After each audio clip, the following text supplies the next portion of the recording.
반갑습니다.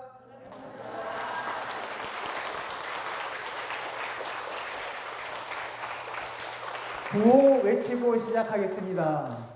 핫한 열린 10강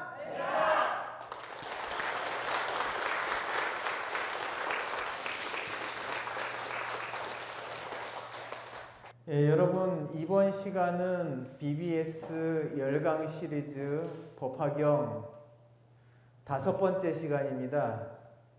여러분들, 지난 시간에 이어서 법화경의 7가지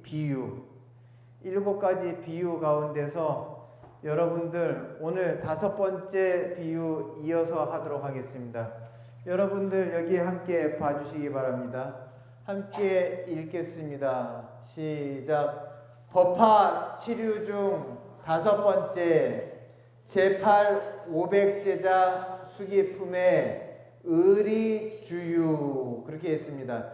여러분, 법화경 7가지 비유 중에서 이번 시간 5번째부터 시작하겠습니다. 여러분들, 법화경 28품 가운데서 500제자 수기품이라고 하는 그 품에서 부처님 500제자 아라한들 500나한이라고 이렇게 얘기하거든요. 500나한들한테 니네들도 앞으로 전부 다 부처 될 거다, 이렇게 수기를 줍니다. 그렇게 하면서 뭐라고 하느냐, 니네들 전부 다 부처 될 때 법명이 똑같다. 그래가지고 전부 다 똑같은 이름을 주는데 그게 보명열애입니다. 보명열애. 그래서 여러분들 보면은요, 극락세계 가면은요, 아미타 부처님이 한 분만 계신 게 아니에요. 그러면 아미타 부처님이 한 분만 계신 게 아니냐? 아니고 뭐냐? 극락세계 가면 360만억 11만 9,500 동명동호 대자대비 아등도사 금생열의 아미탑을 그랬거든요. 360만억 11만 9,500 동명동호 전부 다 동명동호 아미타불이라. 그곳에 가면은요, 모든 부처님 이름이 다 아미타불이에요. 그렇듯이 여기에 500제자 이름이 전부 다 성불하면은 보명열애라고 했던 것이 이상한 그런 것이 아닙니다. 이 500제자 수기품에서 의리주유라, 의, 오드자, 리, 속리자, 오 속에 주, 구술의 비유다, 그랬습니다. 여러분들, 요 비유는요, 석가모니 부처님께서 설법을 가장 잘하는 부처님의 10대 제자인 부르나존자한테 이 비유를 갖다가 이야기를 해주거든요. 여러분들 함께 읽겠습니다. 여기입니다. 시작. 부르나존자와 교진여 존자를 비롯한 500나한 아라한들이 석가세존으로부터 성불수기를 받고 말하기를, 이미 부처님께서는 일체법의 실상을 가르쳐 주셨는데 그것을 알지 못하다가 이제야 알게 된 것은, 그랬습니다. 여러분들 여기 보면은요, 부르나존자하고 교진여 존자를 비롯한 500나한들이 석가세존으로부터 성불수기를 받았어요. 그래서 부르나존자는 나중에 성불을 하면은, 부르나 너는 법명열애라 그랬습니다. 나머지 교진여 존자를 비롯한 나머지 500명의 아라한들한테는 너희들은 보명열애라, 이렇게 하는 이름을 갖다가 바꿔서 수기를 갖다가 받았는데요. 석가세존으로부터 성불수기를 받고 이분들이 뭐라고 이야기했냐? 이미 부처님께서는 일체법 모든 존재와 모든 진리의 참된 모습인 실상을 갖다가 가르쳐 주셨단 말이에요. 그러니까 일체 모든 세계가 부처님 세계요. 일체 모든 존재가 부처요. 일체 모든 중생들이 부처로서의 가능성인 종자들을 다 가지고 있는 부처의 DNA다 라고 이렇게 가르쳐 주셨는데, 그것을 갖다가 알지 못하다가 이제사 알게 됐단 말이에요. 이 법화경 법문을 듣고서 이제 알게 됐단 말이죠. 확실히 알고 나서 여러분들 여기 또 함께 읽겠습니다. 시작. 마치 술 취해 자고 있는 가난한 친구를 위해 보배구슬을 옷 속에 끼워주고 간 친구가 한참 후에 여전히 가난한 친구를 만나 보배를 말함. 이렇게 했습니다. 그래서 이 의리주유라고 하는 이 비유도 굉장히 유명한 비유인데요.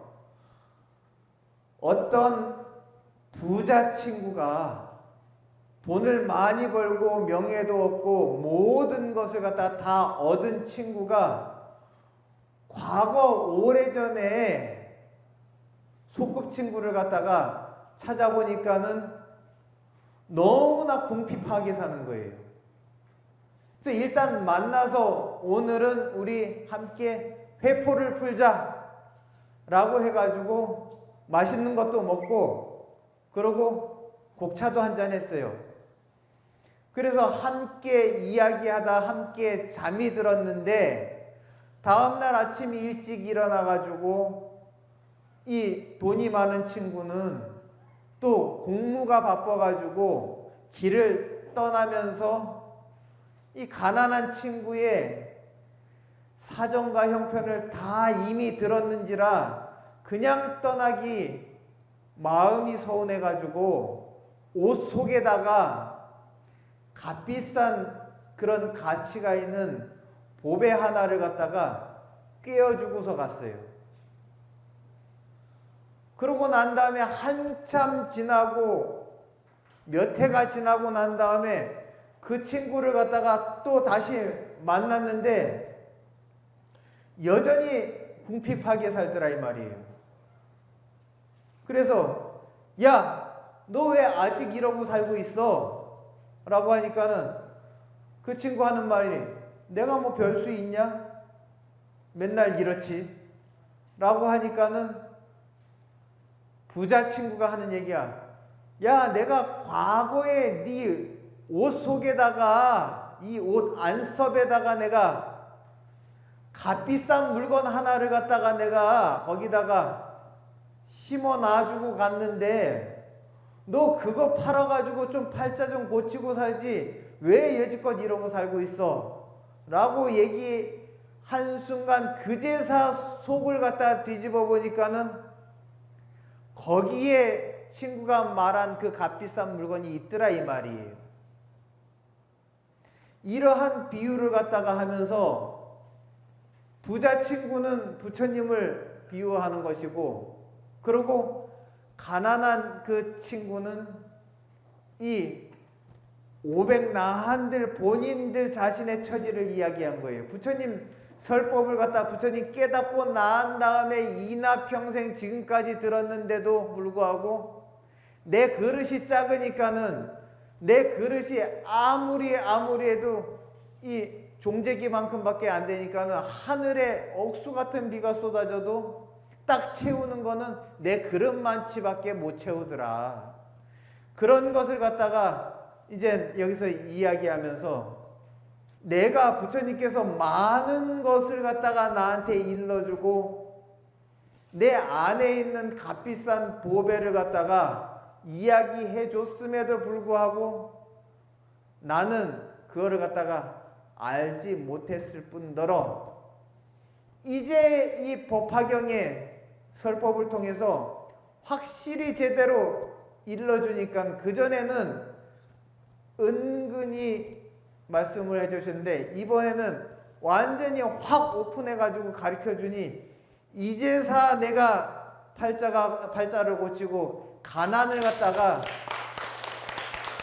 면할 그런 인연을 만났도다라고 이렇게 얘기합니다. 그래서 이것이 바로 법화치료 중 그 유명한 5번째 의리주유라고 하는 그 비유입니다.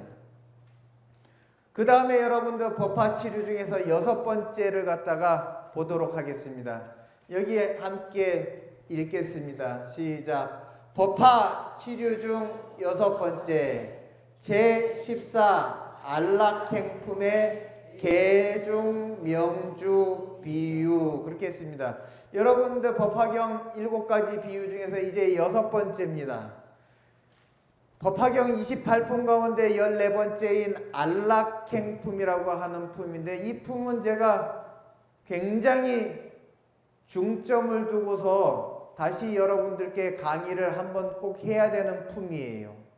이 안락행품이라고 하는 것은 법화경을 갖다가 수지 독송하고 이것을 갖다가 내가 내 삶 속에 적용하고 받아들이고 또 남을 위해서 설법해주고 또 이 법화경 이 경전을 갖다가 널리 또 법공양을 하는 그러한 사람들은 어떻게 행동을 하고 어떻게 마음을 쓰고 어떻게 말을 하고 어떠한 발언을 해야지만이 이 법화경의 진리를 갖다가 삶 속에서 실천하고 적용하는 사람인지 그 법화경 수행을 갖다가 이렇게 해라 하고서 이야기해 놓은 품이 이 안락행 품이거든요.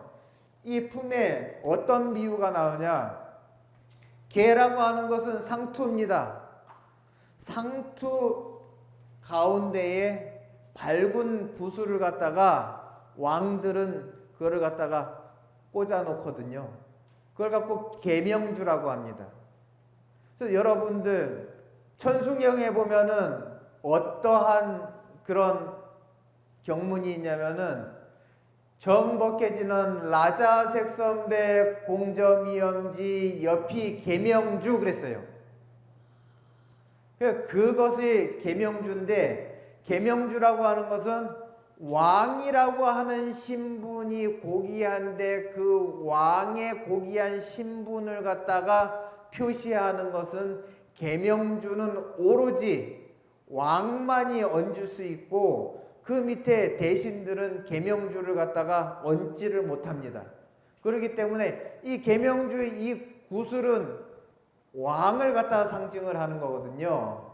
그렇기 때문에 여러분 여기 함께 읽겠습니다. 계명주 비유에 대한 부분인데 여기부터 함께 읽겠습니다. 시작. 전륜성왕이 공로를 많이 세운 장수에게 토지와 주택, 의복과 노비, 말과 코끼리, 금, 은, 만호, 호박 등의 재물을 하사하지만 그랬습니다. 여러분 전륜성왕이라고 하는 것은 부처님을 갖다가 이젠 비유를 갖다 전륜성왕에 비유를 했습니다. 여러분 전륜성왕은 4대 전륜성왕이 있습니다. 첫 번째 금륜성왕입니다. 두 번째 은륜성왕입니다. 세 번째 동륜성왕입니다. 네 번째 천륜성왕입니다. 그래서 이 전륜성왕이 4대 성왕이 있는데 금, 은, 동, 철 해가지고 4대 전륜성왕이 있어요. 이렇듯이 여러분들 불교의 84,000 경전 대장경 속에서도 4대 전륜성왕을 뽑아내서 마치 부처님 경전 가운데에 금륜성왕과 같은 경전은 화엄경이라고 이야기를 합니다. 왜 그러냐? 범부에서부터 부처되는 단계를 갖다가 전부 다 세세히 이야기해 놓은 경전이에요. 그것이 화엄경입니다. 근데 화엄경을 공부하면은 수행과 철학은 확실히 이야기해 놨지만은 이것을 갖다가 믿고서 실천해 가지고 부처를 갖다가 반드시 이뤄야 된다라고 하는 강력한 추진력과 그 강조를 갖다가 이야기한 것은 이 법화경입니다. 그렇기 때문에 화엄경을 공부하고 그 철학을 갖다가 교리를 갖다가 공부했으면은 내가 직접 부처가 돼야 된다라고 하는 것, 그거는 법화경에서 성공이 되거든요. 그래서 법화경이라고 하는 것은 부처를 갖다가 성취하는 경전이다.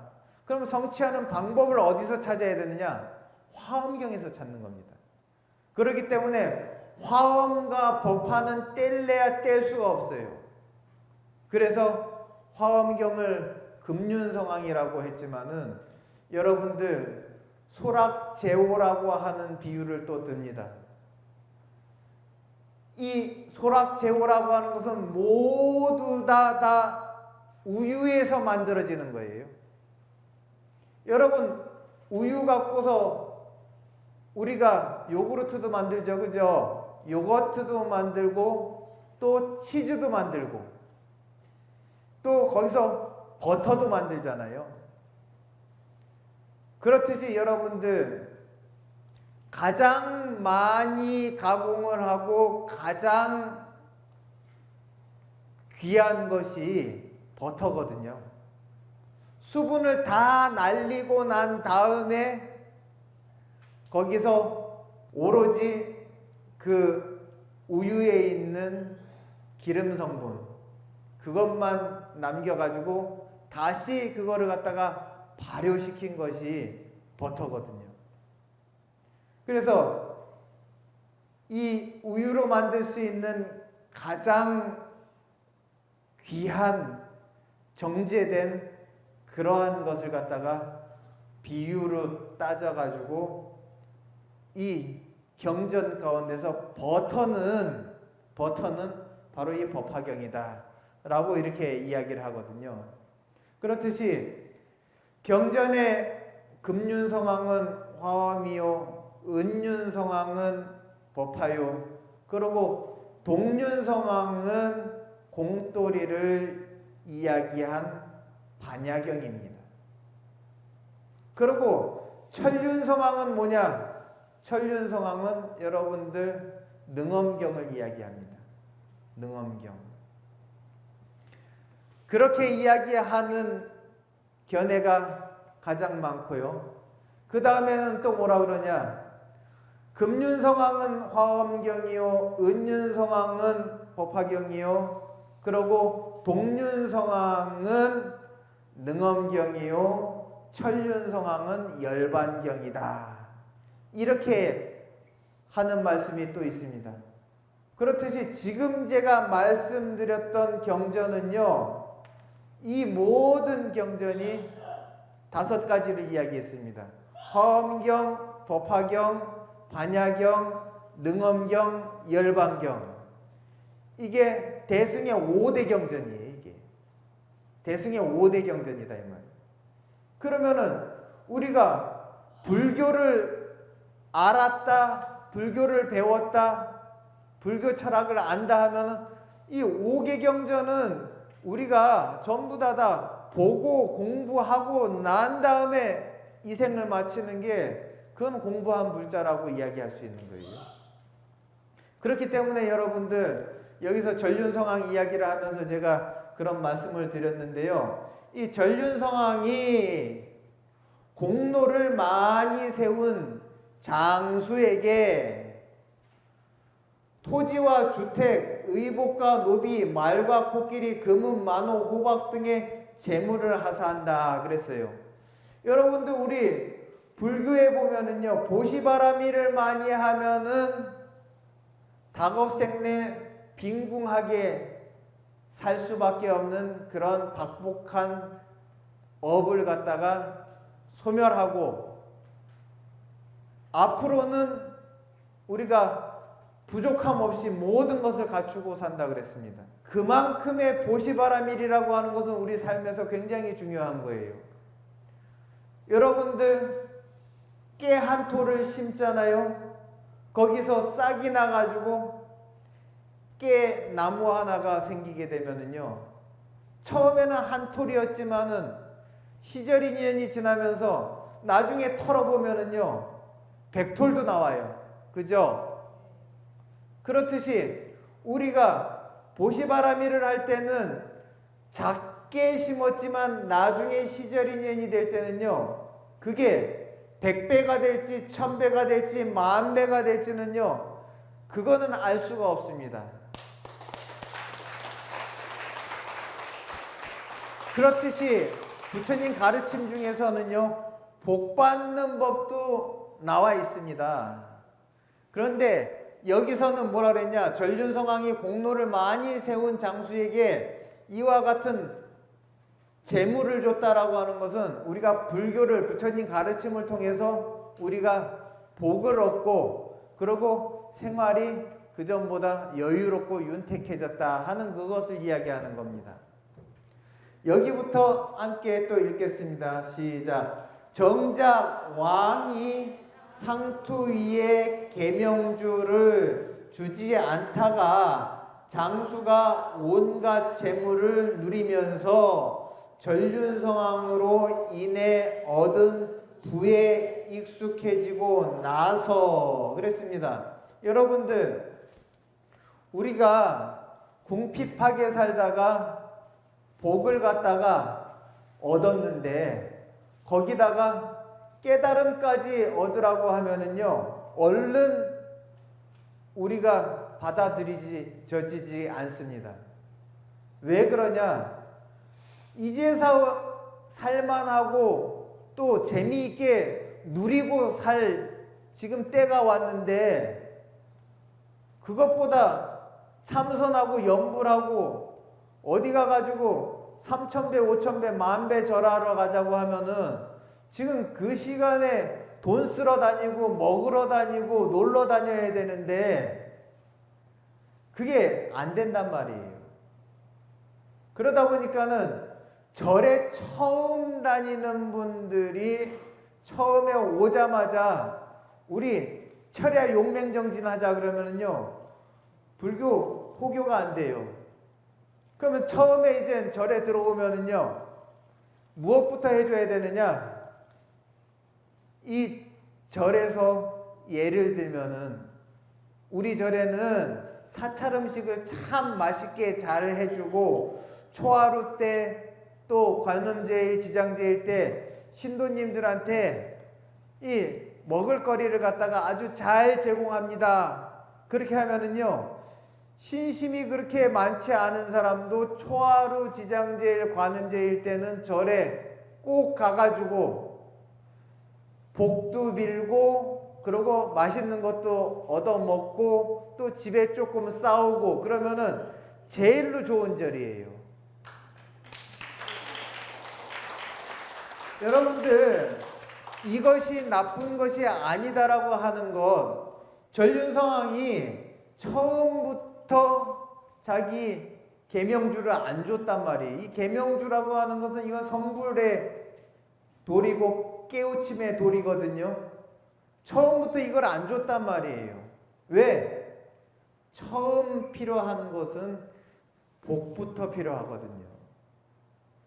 그러다 보니까는 처음에는 이와 같이 토지주택, 의복노비, 말, 코끼리, 금은만호, 호박 등의 재물을 갖다가 하사하지만은 정작 왕이 상투위의 계명주라고 하는 건 왕위를 갖다가 물려줄 때나 주는 계명주는 주지 않다가 장수가 온갖 재물을 누리면서, 그러니까 본인이 가지고 있는 물려받은 복을 갖다가 재밌게 그거를 갖다가 행복하게 누리면서 전륜성왕으로 인해 얻은 부에 익숙해지고 난 다음에 함께 읽습니다.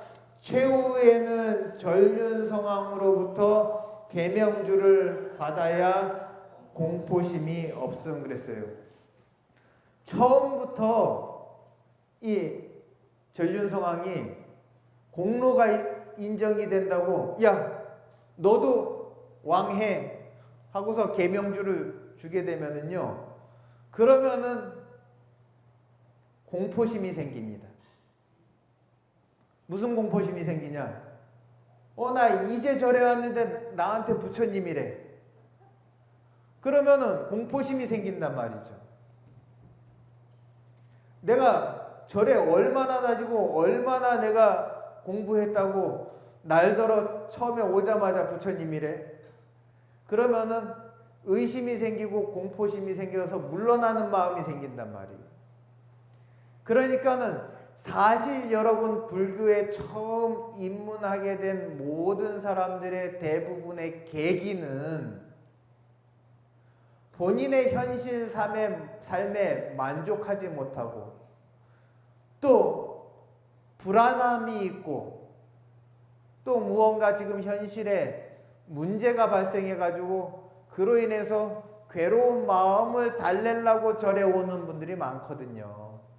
그러면은 그분한테 처음 절에 인연이 돼 가지고 이제 발심하는 분들한테는요, 불교의 역할이라고 하는 것이 불안과 공포를 잊게 해주는 건데, 그분들한테 높은 철학을 갖다가 얹어주면은요, 그러면은 더 버겁다 이 말이죠.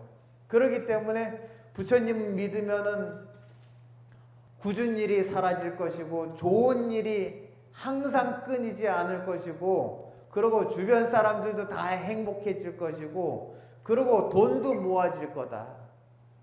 근데 여러분들 계율에 보면은요, 살생하지 말라, 산 목숨을 죽이지 말라, 그리고 도둑질하지 말라, 그리고 가정이 있는 사람은 배우자 이외에 다른 사람과 바람피지 말라, 그리고 또 심지어는 술 마시지 말라, 그리고 또 보살계를 받으면 도박하지 말라. 이 불교가 가리키는 것은요, 정직하게 노력해가지고 그러고 허튼 데 돈 쓰지 말고 근검절약하고 살으라는 얘기거든요. 그러면 그렇게 열심히 살게 되면 돈이 안 모아질 수가 없죠. 그러니까는 불교에서는 굳은 일이 사라지고 생활이 안정되게 하는 그런 가르침이 있습니다. 그렇다고 해가지고 무슨 신들한테 가서 돈을 바쳐라, 신들한테 가가지고 부처님한테 돈 바쳐야 된다, 네가 버는 것에 몇 분의 몇을 바쳐야 된다, 이런 것을 정해놓은 것이 없어요. 불교에서는요. 본인의 사정과 형편에 맞게끔 보시는 할 수 있으되, 보시하고자 하는 마음이 났을 때나 보시를 하는 것이지, 보시할 마음이 없는 사람한테 보시해라, 보시를 해야지 된다라고 그렇게 가르치지 않는단 말이죠. 그렇기 때문에 불교는 자기 마음이 시켜서 하는 종교지 남이 시켜서 하는 종교가 아니라는 겁니다. 그래서 여러분들 여기 한번 보게 되면은요, 본인이 얻은 복을 갖다가 누리고 거기에 또 익숙해지고 난 다음에 복이 다가 아니다, 이 복이 전부가 아니다 라고 하는 것, 그것을 갖다가 알고 난 다음에 이제 최후에는 전륜성왕은 부처님의 비유입니다. 부처님께서 계명주, 이 임금만이 상투 위에 얹을 수 있는 계명주를 갖다가 그제서 이제 딱 빼가지고 이 장수한테 주면서 이제 다음 전륜성왕은 너다 라고 하는 것, 다음 부처는 너다 라고 하는 이야기를 한 거는 이미 복이 완전히 갖춰지고, 그리고 더 이상의 어떤 재물 욕심이라든지 이런 것보다는 이제부터는 내가 부처님의 깨달음을 갖다가 얻어서 이젠 나도 깨달음과 철학으로 인간의 완성을 해야 되겠다라고 하는 그런 발심을 갖다가 한 사람한테나 이렇게 부처되는 도리를 가리키는 것 뿐이지, 이게 어찌 보면은요, 우리 인간 세상의 생리를 갖다가 잘 표현한 비유입니다. 그렇기 때문에 여러분들이 반드시 이런 것을 갖다가 이제 거울로 삼아가지고 어느 정도 이제부터는 욕심 부릴 때가 아니라고 생각되어진다라고 하면은요, 이 전륜성왕의 계명주, 즉 부처님의 깨달음 가운데서 여러분들한테 설한 너희들도 전부 다 부처될 가능성과 종자가 있다라고 하는 것, 그거를 실현하는 것이 여기서 말씀하는 가르침입니다. 여러분 여기 함께 읽겠습니다. 시작. 법화 치류 중 7번째 제16 열의 수량품의 양의 병자 비유. 그랬습니다. 여러분들 법화경의 7비유 가운데 이제 마지막 7번째입니다. 법화경 28품, 28품 가운데서 16번째 품이 열의 수량품이거든요. 열의 수량품이라고 하는 이 품을 보게 되면은요, 석가모니 부처님의 수명에 관련된 이야기를 합니다. 지금 이 생에 부처님은 80세가 가까워졌을 때 열반에 드실 준비를 하지만은 사람들이 아니 부처님 80년 동안 사시다 가시네 이렇게 하니까 부처님께서 뭐라 그러냐, 야 나는 까마득한 옛날 셀 수도 없고 이 생각도 할 수 없는 아주 먼 옛날에 그때 이미 나는 성불을 했어. 하지만은 그때 세운 원이 내가 성불한다 할지라도 중생을 구제하고 중생에게 이익되는 행위라면은 보살의 몸을 나트든 다시 부처의 일생일대기를 갖다가 사람들한테 보여주든 중생을 위한 일이라면은 내가 뭐든지 하겠다라고 하는 원을 세웠다라고 하는 그 이야기를 갖다가 열의 수량품에서 이야기하면서 나는 지금 가지만은 나는 이것이 내가 온 것도 아니요 내가 이제 간다고 해서 이게 가는 것이 아니다. 왜? 나의 본신은 이미 과거에 성불을 했지만은 마치 지금 이 생에 내가 보여준 80년의 인생이라고 하는 것은 밤에 하늘에서 달이 떴을 때 그 달이 이 강물에 비추는 이것과 같다.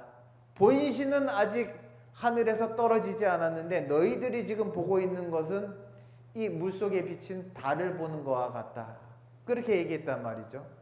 그렇기 때문에 여러분들 이 열의 수량품이라고, 열의 수량이라고 하는 것은 이게 시작도 없고 끝도 없다 라고 하는 이야기를 하는 그 경전의 한 품인데요. 거기에 보면은 양의라고 하는 것은 어질 양자 의사의자, 어진 의사에 대한 비유가 나옵니다. 그래서 여기 한번 여러분들 함께 읽습니다. 시작. 열애의 열반은 방편의 모습을 보인 것인데, 그랬습니다. 여러분들 부처님께서 생로병사를 갖다가 사람들한테 이야기하면서 생로병사를 벗어나는 모습을 갖다가 부처님이 설법을 하셨단 말이죠. 그런데 부처가 생로병사가 없다라고 하면은 중생들한테 아무리 이야기해도 먹히질 않아요. 왜? 당신은 생로병사가 없으니까 그렇게 얘기할 수 있지라고 하면은 중생이 안 받아들인단 말이죠. 부처님도 실질적으로 생로병사를 갖다가 중생들한테 보여주면서 생로병사를 갖다 중생들은 두려워하지만은 부처는 절대 안 그렇다 이 말이죠. 왜? 이것도 하나의 자연계의 이치이지만은 나는 거기에 두려움이라고 하는 생각이 없다 이 말이죠. 집착도 없고 생에 대한 집착도 없고 죽음에 대한 두려움도 없고 늙고 병드는 것에 대한 나는 마음의 불편함이 전혀 없다. 이것이 바로 생로병사를 초월하는 도리거든요. 그랬을 때 이 열의 열반은요, 방편의 모습으로 보인 거다라고 하는 그 이야기입니다. 함께 읽습니다. 시작. 이것은 마치 비유하자면 한 나라의 양이가, 그래서 양이라고 한 뛰어난 실력을 가진 의사가, 또 함께 읽습니다. 먼 곳을 간 사이에 그의 자녀들이 약을 잘못 먹어서 여럿은 정신이 온전치 못하게 되었고 나머지는 정신에는 이상은 없어도 육체가 망가졌다. 이 이야기는 뭐냐면요, 여러분들 불교를 믿게 되고 불교를 갖다 올바로 수행을 하게 되면요, 몸과 마음을 갖다가 전부 다 아낄 줄 알아요. 그리고 이 몸 받은 게 얼마나 소중한 건지 부처님께서 설법을 하거든요. 이 인신난득이라, 사람 몸 받기 어려운데 사람 몸 받았을 때 의미 있는 일을 하고, 그리고 사람 몸 받았을 때 정말 어리석은 행 하지 말고 깨달은 행을 하고 많은 사람들한테 이득을 주라고 얘기했어요. 그렇다면 여러분들 이 몸을 갖다가 좋은 일에 쓰려고 하면은요, 이 몸을 갖다가 운전하는 운전수가 잘 길을 갖다가 찾아서 가야 됩니다. 그러면 이 몸을 갖다가 움직이는 그 운전수 역할을 하는 것이 누구냐? 그것이 마음입니다. 몸으로 좋은 일을 하려면 생각부터 건져내야 돼요. 그렇기 때문에 이 몸과 마음을 갖다가 정말 죄 없이 복을 짓고, 그러고 깨달음으로 향하고 미혹에서부터 벗어나려고 하면은 부처님의 가르침, 이 가르침이 세상에서 가장 정신과 육체와 물질과 정신을 갖다, 마음을 갖다가 풍요롭게 하는 그런 가르침이거든요. 그래서 여기서는 부처님을 갖다가 어진 의사인 양의에 비유를 했습니다. 그런데 부처님께서 먼 곳에 가신 사이에, 먼 곳이라고 하는 것은 벌써 부처님이 열반에 드셔서 먼 곳 가셨잖아요. 그죠? 다음 부처님 또 오시잖아요. 그죠? 근데 그 사이에 그의 자녀들이 약을 잘못 먹고서, 이 약을 잘못 먹었다가 독약을 먹었다가, 여러분들 우리 불교에서 세 가지 독한 것을 얘기해요. 삼독을 얘기합니다. 뭡니까? 탐, 진, 치. 그러니까 요걸 주워 먹어가지고 탐욕으로 인해서, 탐이라고 하는 것은 내 것이 아닌 것을 취하고자 하는 것이 탐욕입니다. 그건 도둑질과 연결이 돼요.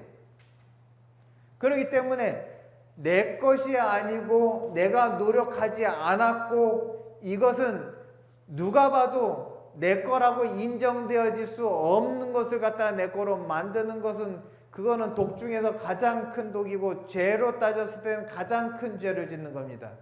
사람과의 갈등, 나라와의 갈등, 인종 간의 갈등, 이거 전부 다 탐욕으로부터 시작되거든요.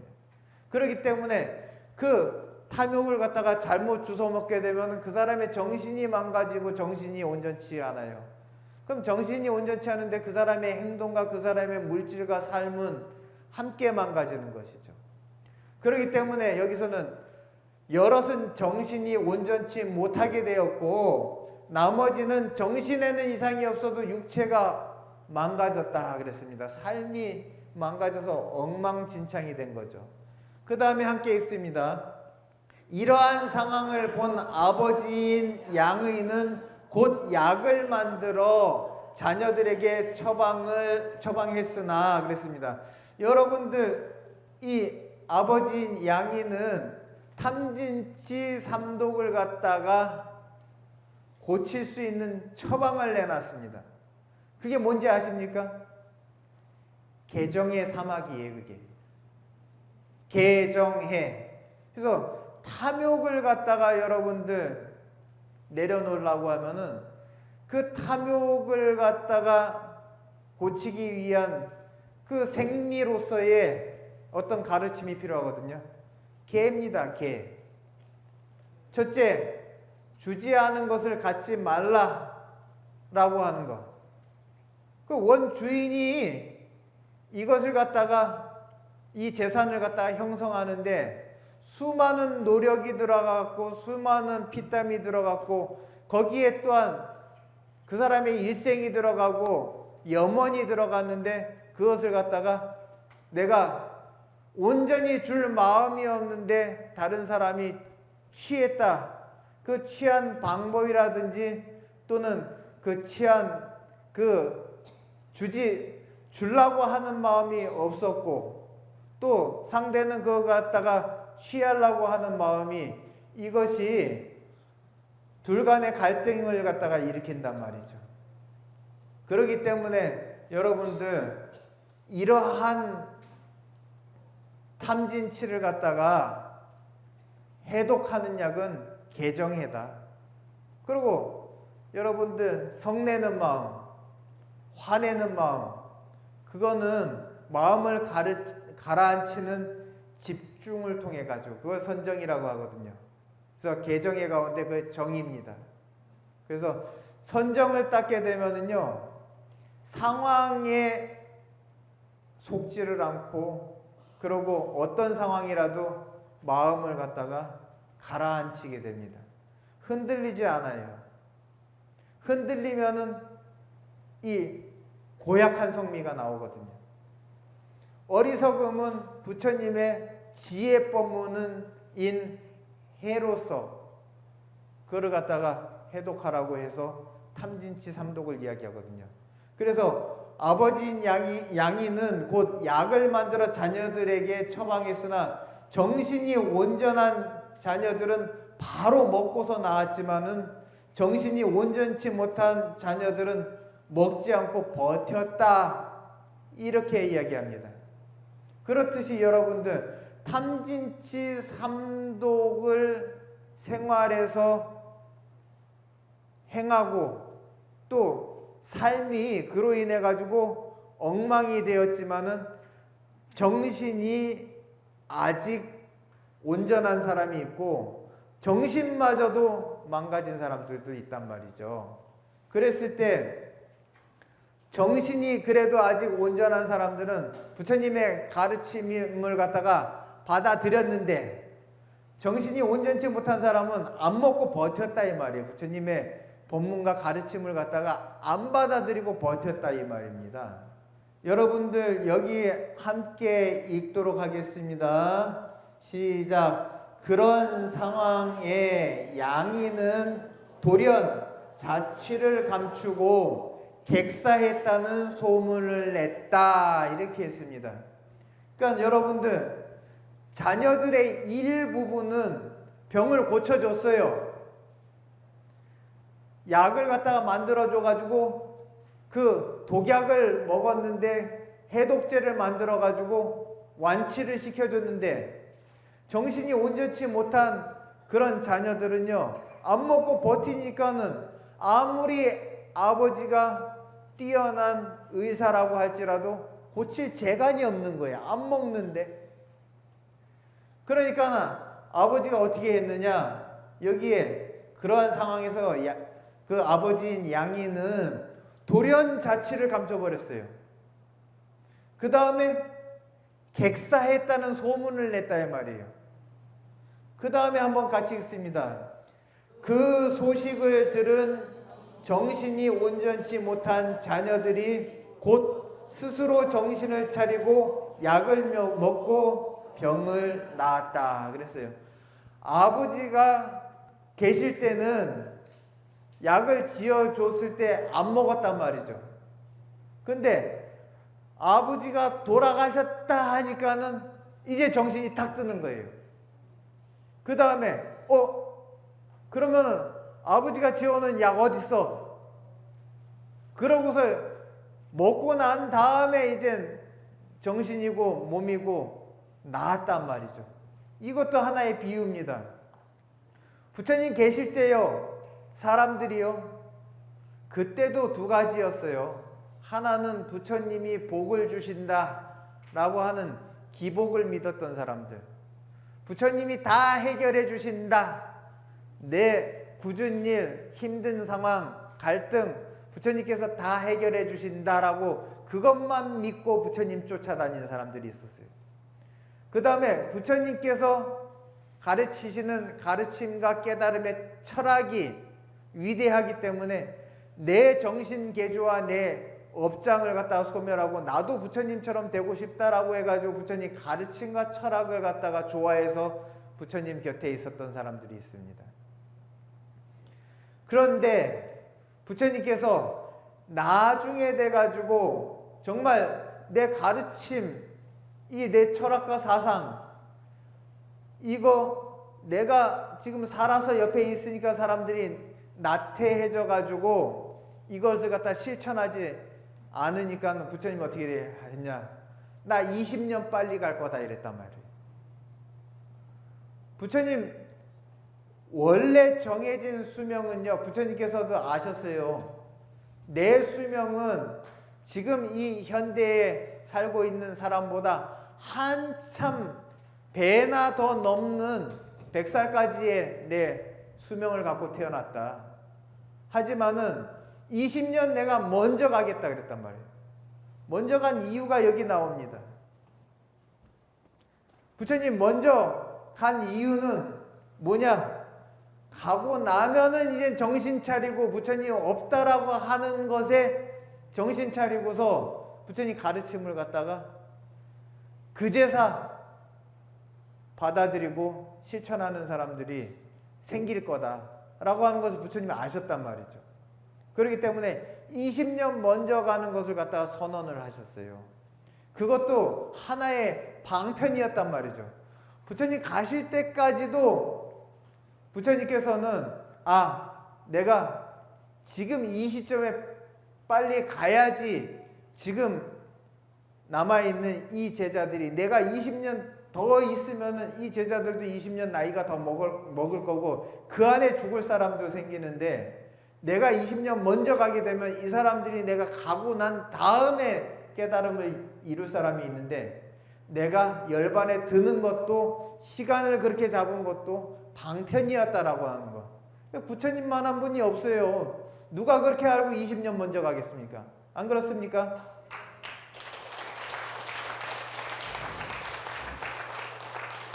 여러분들 이번 시간에 법화경 이 7가지 비유를 갖다가 다 마치게 됐습니다. 여러분들 이 뜻을 잘 새겨가지고 법화경을 갖다가 이해하는 데 도움이 됐으면 좋겠습니다. 감사합니다.